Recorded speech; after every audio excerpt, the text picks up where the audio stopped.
Russia has just been betrayed by one of its oldest allies. For decades, Kazakhstan stood beside Moscow, bound by history, geography, and billions in trade. Most importantly, it supplied one thing Putin desperately needs to sustain his war in Ukraine: gunpowder. Tons of it. But that era is over. Kazakhstan is turning west, and with that shift, it's ripped something critical from Putin's hands: nitrocellulose, the explosive compound used to make the gunpowder that feeds Russia's war machine. Without it, Putin's forces can't reload, can't resupply, and can't keep fighting. Nitrocellulose is a mixture that combines a flammable compound with the nitric esters found in cellulose to serve as the main ingredient for modern-day gunpowder. It's been used since the late 19th century. And Russia uses a lot of it. When Putin invaded Ukraine in February 2022, the European Union was quick to react with sanctions. By April of the same year, it had instituted a ban against shipments of nitrocellulose into Russia. But Russia found ways around that ban. In 2022 alone, it managed to import 2,000 metric tons of the material, which is 5 times as much as it imported in 2021. The following year, the imports rose again. 2023 saw Russia take in around 4,000 metric tons of nitrocellulose as Putin desperately scrambled to create as much ammunition as he could, while his invasion of Ukraine morphed into a war of attrition.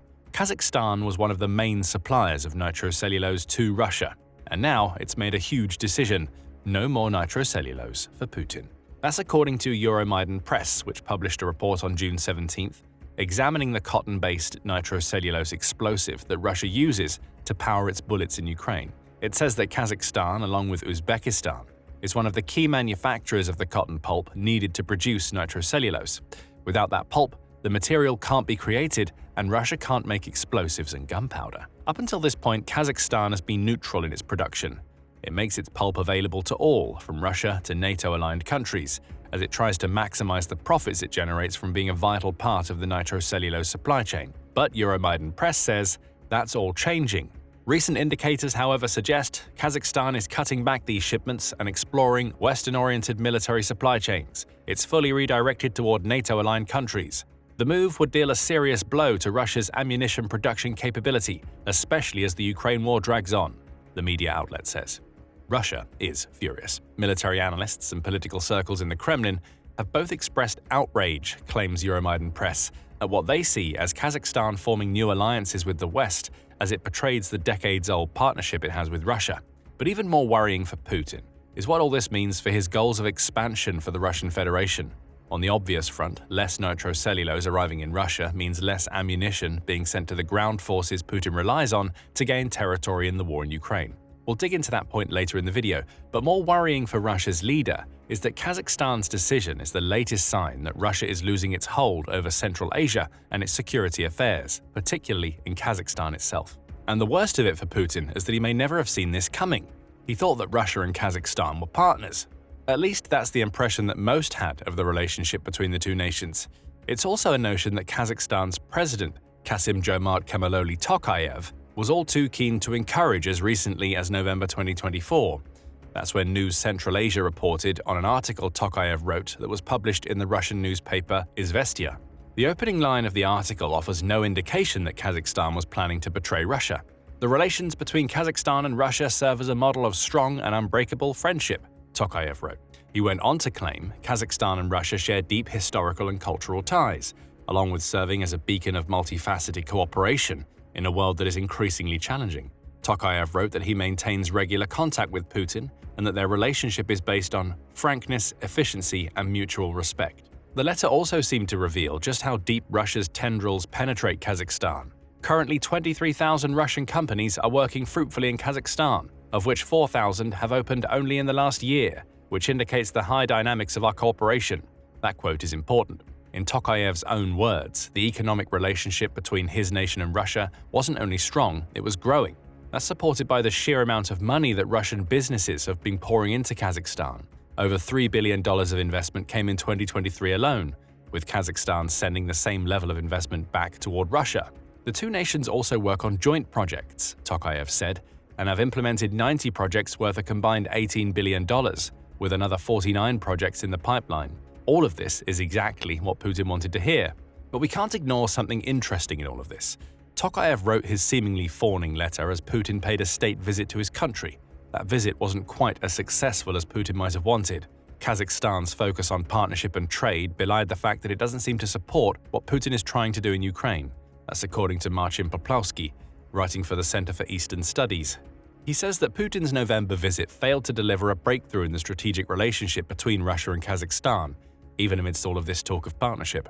Despite friendly gestures towards Russia, Astana avoided expressing clear support for his foreign policy, Poplawski wrote. He also pointed out that Russia failed to sign an agreement that would see it become heavily involved in the construction of a new nuclear power plant in Kazakhstan. Plus, Putin's delegates didn't succeed in convincing Russia's supposed ally to agree to the construction of a gas pipeline that would allow Russia to sell more of its natural gas to China. Poplawski went on to characterize the talk of friendship and partnership as ostentatious. Therein lies the point. So much of what Tokayev wrote in his letter was for show. Yes, he values Russia's contributions as a trading partner to his country. That's why he focused so heavily on those contributions in his article. And just a couple of months later, on January 30th, AA reported that Kazakhstan wanted to boost bilateral trade with Russia to $30 billion.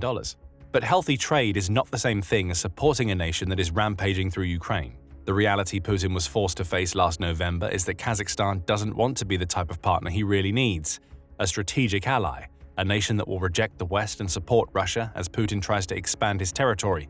In that, Kazakhstan wants no part. And now it's made that as clear as day to Putin. By refusing to sell the cotton needed for the nitrocellulose used in Russia's ammunition, Kazakhstan has delivered its clearest message yet that it doesn't support the war in Ukraine. Ambiguity has disappeared. There is no more staying quiet as Kazakhstan sells to both sides.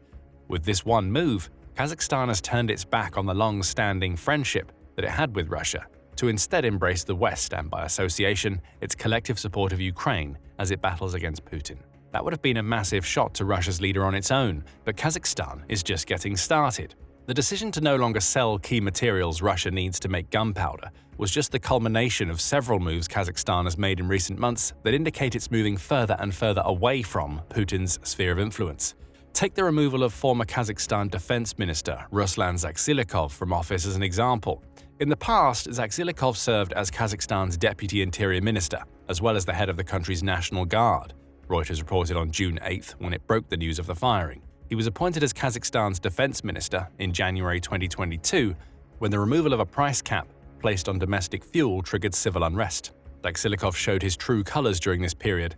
He oversaw the arrival of troops from several former Soviet states in an alliance led by Russia itself to quash the protests that resulted from this move.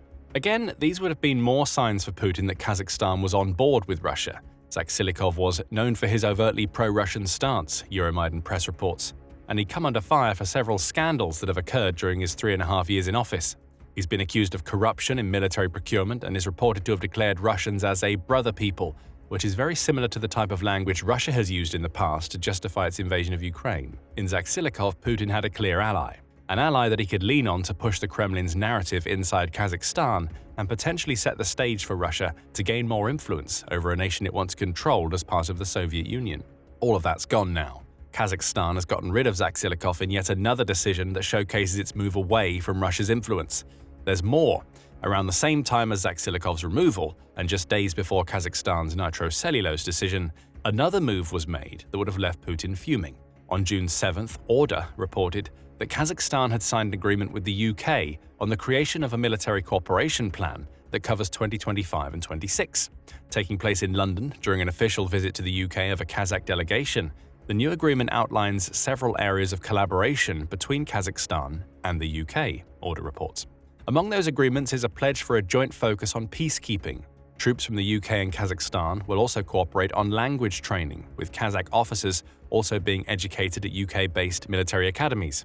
Writing for ABN Correspondence, head of the Organization of Ukrainian Nationalists Ole Mednitsia says that it's a sign that Kazakhstan is moving further away from Russia.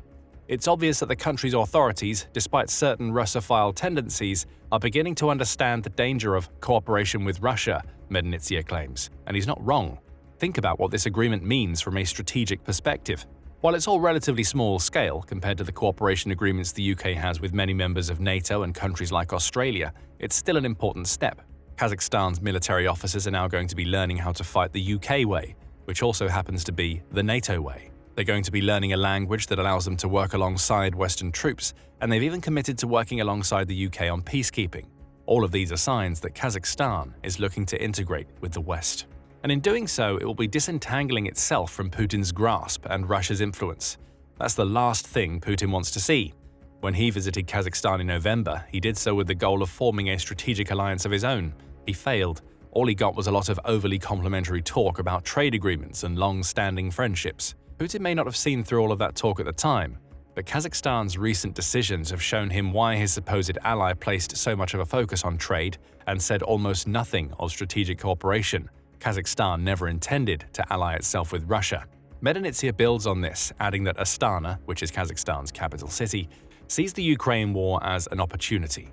Astana seems to understand that the war in Ukraine is giving them breathing space and is trying to increase its resistance capabilities, including the creation of a territorial defense network, Medinitsia says.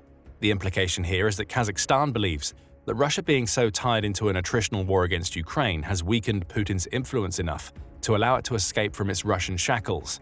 It's embracing the West and building its internal forces because it wants Russia to fail in Ukraine. And when that failure comes, Kazakhstan wants to be on the winning side. How could it get any worse for Putin? Simple. Kazakhstan isn't just aligning itself with the West, it's also going to launch a new factory that can build NATO-standard artillery shells that could soon find their way into Ukraine.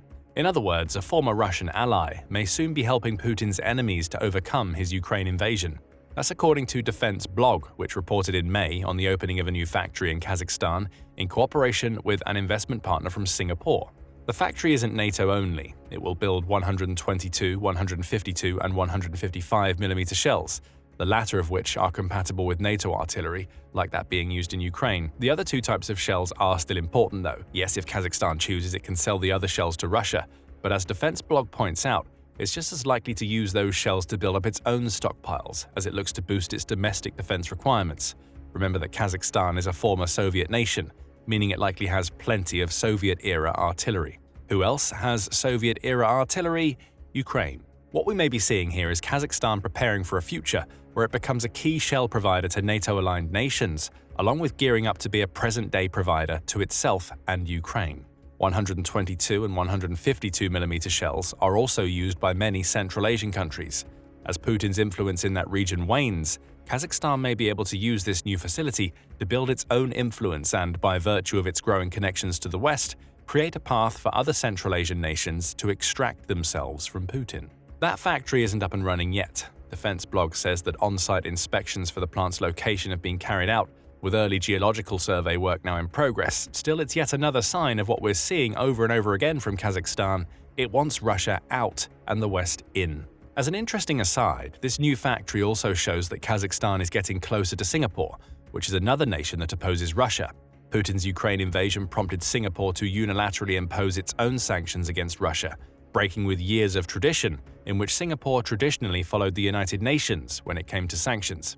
Beyond this factory, Odessa Journal says, Singapore's ST Engineering has also signed a strategic agreement with Kazakhstan Paramount Engineering to build a new 8x8 amphibious armored vehicle in December 2024. Production started in April 2025, with the two countries planning to build 500 of these new vehicles annually. Singapore may not be a Western nation, but it opposes Russia, meaning these agreements are yet more evidence that Kazakhstan has turned its back on Putin right when he needed an ally. Here's what all of this really means for Russia and Vladimir Putin.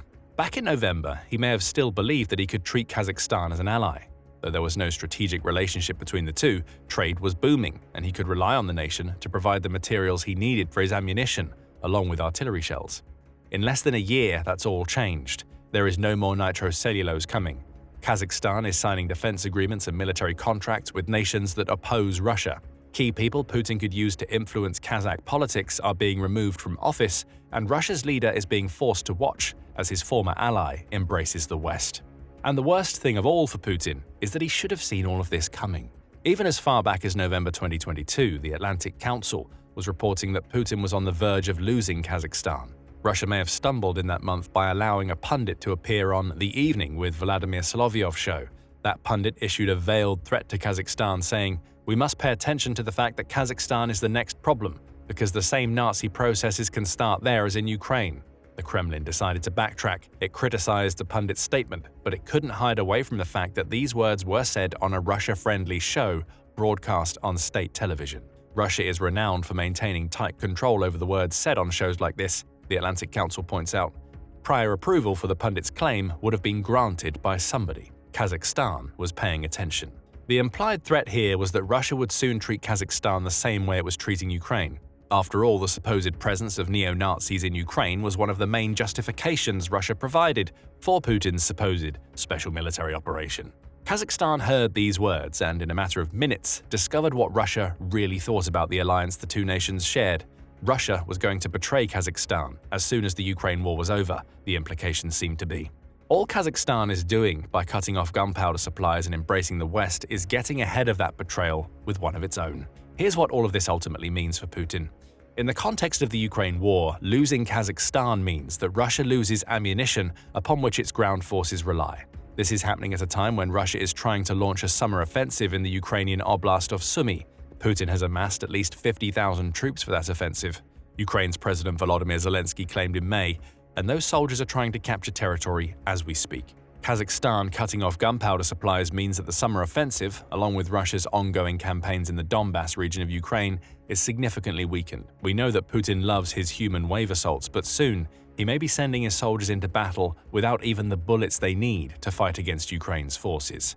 The result? Less pressure placed on Ukraine and more Russian casualties, at a time when it's still losing over 1,000 soldiers per day. Combine all of that with Kazakhstan's growing ties with the West, and what we may soon see is ammunition flowing into Western countries that could be sent to Ukraine as part of military aid packages. The same applies to the artillery shells Kazakhstan will be making at its new factory, as we mentioned earlier. Make no mistake about it, Kazakhstan's betrayal hurts Putin badly, and if more countries in Central Asia choose to follow Kazakhstan's lead, we may be seeing the beginnings of a game-changing situation in the Ukraine war taking place thousands of miles away from Ukrainian soil. The hits keep on coming for Putin as well. As he's dealing with his budding ammunition crisis, he also has the problem of French-made Assam hammer-guided bombs to contend with. Find out how these bombs are taking out his military leadership by the truckload in our video, and remember to subscribe to the Military Show for more up-to-date analysis of the latest evolutions in the Ukraine war.